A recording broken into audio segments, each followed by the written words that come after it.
You ask Tiger to solve. This deals with linear equations with one unknown. The final result is w equals -4. Let's solve it step by step. Group all w terms on the left side of the equation. Subtract 9w from both sides. Group like terms. Simplify the arithmetic. Group like terms. Simplify the arithmetic.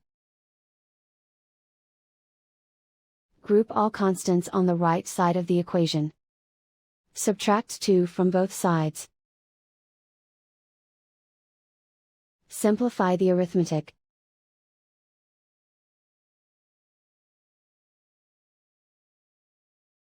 Isolate the w.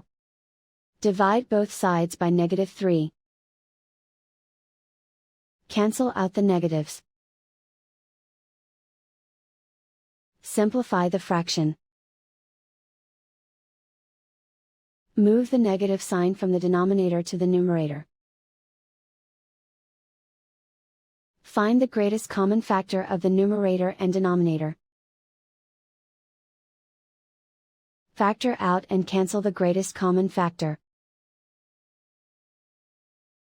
And so the final result is w equals -4.